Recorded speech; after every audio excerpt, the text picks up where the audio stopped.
अयोध्येतील राम मंदिराच्या दानपेटीतील कथित आर्थिक गैरव्यवहाराच्या आरोपांवरून शिवसेना उद्धव बाळासाहेब ठाकरे पक्षप्रमुख उद्धव ठाकरे यांनी भाजपावर जोरदार टीका करत राज्यभर रामरक्षा आंदोलन छेडण्याची घोषणा केली आहे। 5 जुलै रोजी दादर येथील कबूतरखाना परिसरातील मारुती मंदिरासमोर या आंदोलनाची सुरुवात होणार असून सर्व रामभक्तांनी पक्षीय भेद बाजूला ठेवून सहभागी व्हावे असे आवाहन त्यांनी केले। पत्रकार परिषदेत बोलताना उद्धव ठाकरे यांनी राम मंदिर उभारणीच्या आंदोलनात शिवसैनिकांचाही मोठा सहभाग होता याची आठवण करून दिली। राम मंदिराच्या नावावर सत्ता मिळवणाऱ्या भाजपाच्या कार्यकाळातच मंदिरातील देणगीबाबत गैरव्यवहाराचे आरोप समोर येणे अत्यंत गंभीर असल्याचे त्यांनी म्हटले। या प्रकरणाची सखोल चौकशी होऊन दोषींवर कठोर कारवाई व्हावी अशी मागणीही त्यांनी केली। भाजपावर निशाणा साधताना त्यांनी मंदिरातील पैशांचा वापर राजकीय हेतूंसाठी होत असल्याचे आरोप अत्यंत गंभीर असल्याचे सांगितले। तसेच आता हिंदू माफ करणार नाही असे म्हणत मंदिरांच्या पवित्रतेशी तडजोड करणाऱ्यांना जनता जाब विचारेल असा इशाराही त्यांनी दिला। 5 जुलैपासून सुरू होणाऱ्या या आंदोलनानंतर राज्यभरातील राम आणि हनुमान मंदिरांबाहेरही अशाच स्वरूपाची आंदोलने करण्यात येणार असल्याचे उद्धव ठाकरे यांनी स्पष्ट केले। त्यांच्या मते हा केवळ राजकीय कार्यक्रम नसून रामभक्तांच्या भावना आणि मंदिरांच्या पारदर्शक व्यवस्थापनासाठी उभारण्यात आलेल्या जनआंदोलनाचा प्रारंभ आहे। पण हा संपूर्ण देशामध्ये जो काही एक गोंधळ सर्वसामान्यांबद्दल अनास्था उडवलेली आहे, कोणी कोणाचं उत्तरदायित्वच नाहीये असं जणू काय चाललेलं आहे। आणि याचं जे मूळ आहे त्या मुळावरती आता आघात करण्याची वेळ आलेली आहे। कारण संपूर्ण देश हा आज भारतीय जनता पक्षाच्या अंमलाखाली आहे आणि भारतीय जनता पक्षाच्या सत्तेचं मूळ जे आहे ज्याच्यामध्ये आम्ही सुद्धा सहभागी होतो ते म्हणजे राम मंदिर। राम मंदिरासाठी जे आंदोलन झालं होतं त्या आंदोलनामध्ये अनेक शिवसैनिक सुद्धा सहभागी होते। देशातील तमाम हिंदू हा सहभागी होता। तो काळ आजही आपल्यापैकी अनेकांना आठवत असेल। आपल्या माध्यमातून ती सारी दृश्य जनतेच्या मनामध्ये खोलवर रुजलेली आहेत। कारसेवकांवरती झालेले अत्याचार, मग झालेलं गोधराचं हत्याकांड, अहमदाबादमधली दंगल, अगदी मुंबईमध्ये सुद्धा जे काही घडलं होतं, बॉम्बस्फोट असतील, आणखीन काही गोष्टी असतील, त्याच्यामध्ये हिंदूंनी बरंच काही सोसलं होतं। आणि त्या सगळ्याचं मी असं म्हणेन भांडवल करून भारतीय जनता पक्ष जो हे आंदोलन सुरू होण्याच्या आधी संपूर्ण देशामध्ये त्याचे फक्त 2च खासदार होते आणि गांधीवादी समाजवाद हा त्यांनी अंगीकारलेला एक कार्यक्रम होता। तो कार्यक्रम सोडून ते हिंदुत्वाकडे वळले, राम मंदिराच्या मुद्द्याला हात घातला आणि आज देशामध्ये अगदी अमर्याद सत्ता भोगतायत। अशा या भारतीय जनता पक्षाच्या काळामध्ये राम मंदिर हा मुद्दा वेगळ्या एका गोष्टीमुळे चर्चेला जातोय हे दुर्दैव आहे। म्हणजे असं जर का मी म्हटलं की आज जी काही दरोडेखोरी चाललेली आहे, राजकीय पक्ष फोडले जात आहेत, आमदार खासदार चोरले जात आहेत, खरेदी विक्रीचा होते, याला ऑपरेशन नाव दिलं जाते। ऑपरेशन हे, ऑपरेशन ते। मग आता हे ऑपरेशन राम मंदिर भाजपा करते का, हा एक महत्त्वाचा मुद्दा आहे। आणि म्हणून मला असं वाटतं की या सगळ्या बातम्या दाखवल्या जात असतील नसतील, बातम्या छापून येत असतील नसतील, पण चोरी तर होते। राम मंदिरावरती दरोडा तर टाकला जातोय, टाकला गेलाय, त्याच्याबद्दल पुरावे सुद्धा दिले गेलेत। काही जणांचं म्हणणं असं आहे की त्या चोरीचा पैसा हा इतर पक्ष फोडण्यासाठी वापरला जातोय, हे फार गंभीर आहे।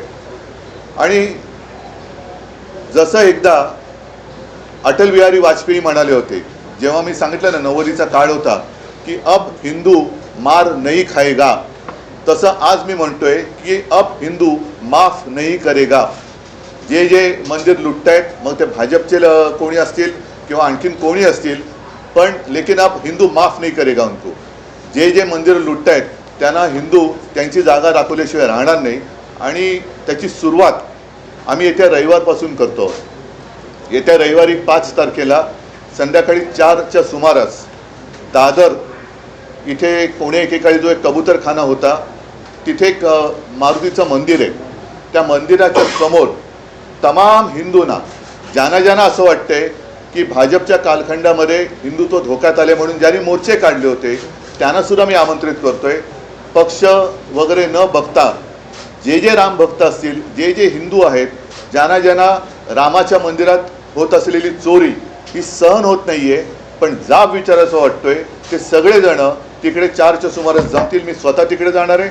माझ्यासोबत शिवसेनेचे नेते असतील, लोकप्रतिनिधी असतील आणि मी तर म्हणेन केवळ शिवसैनिकच नाही तर तमाम रामभक्त असतील.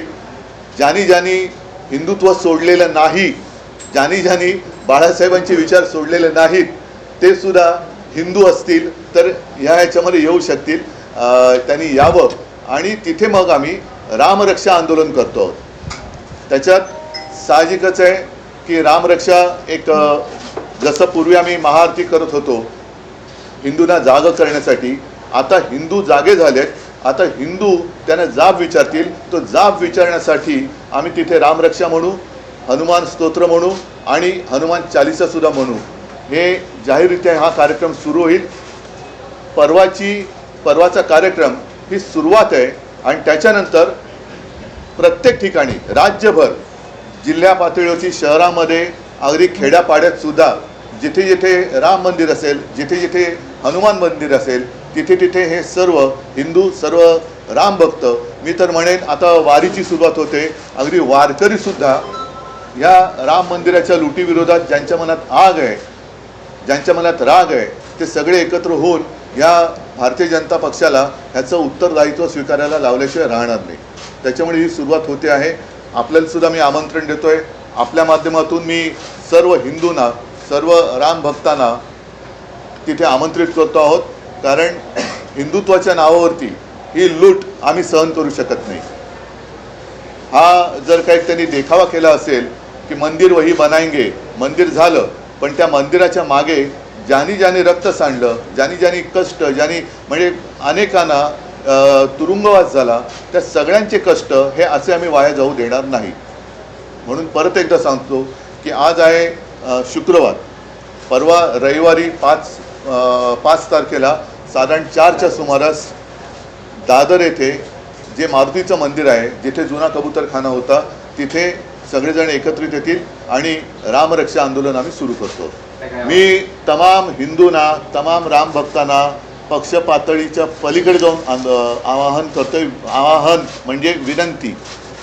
आव्हान आणि आवाहन ह्याच्यामध्ये फरक आहे. आवाहन म्हणजे विनंती करतोय की ज्यांना ज्यांना तिकडे यावंसं वाटते त्यांनी तिकडे बिंदास यावं. मी अमित शहाबरोबर नक्की अयोध्येला जाणार आहे. ऐका एक मिनिट, तुमच्या प्रश्नाचं उत्तर देतो की तुमच्या लक्षात असेल की त्यावेळेला राम मंदिराचं आंदोलन हे देशव्यापी होतं, पण शिवसेनेने, अगदी स्वतः शिवसेना प्रमुख हे अक्षरशः राज्यभर फिरले होते. मग कधी महाआरती असेल, कधी ते शिलापूजन असेल, अनेक ठिकाणचे फोटो माझ्याकडे आहेत. संपूर्ण राज्य हे शिवसेना प्रमुखांनी उठवलं होतं, पेटवलं होतं आणि त्याचसोबत महाराष्ट्राकडनं स्फूर्ती घेऊन मग तिकडे अडवाणीजींनी रथयात्रा काढली होती. मला असं वाटतं की भाजपच्या लोकांना सुद्धा हे जे पटत नाही आहे त्यांनी सुद्धा पुढची रथयात्रा काढायला काही हरकत नाही. त्याच्यातही शिवसेना सहभागी व्हायला तयार आहे आणि देशभर हे आंदोलन झालं पाहिजे. जे जे हिंदूंच्या भावनेशी खेळत आहेत, जे जे हिंदूंच्या भावनेशी खेळलेत आणि हिंदुत्वाचा बुरखा घालून जे राम मंदिर लुटत आहेत, ते माझ्या मते देशद्रोह करत आहेत. हां, देशभरात सुरू झाले, पण महाराष्ट्र त्याच्यामध्ये मागे राहणार नाही. महाराष्ट्र हा नेतृत्व करेल आणि असं हिंदूंच्या भावना या कोणी अशा स्वतःच्या खेळण्यासाठी वापरू नयेत, स्वतःच्या स्वार्थासाठी वापरू नयेत.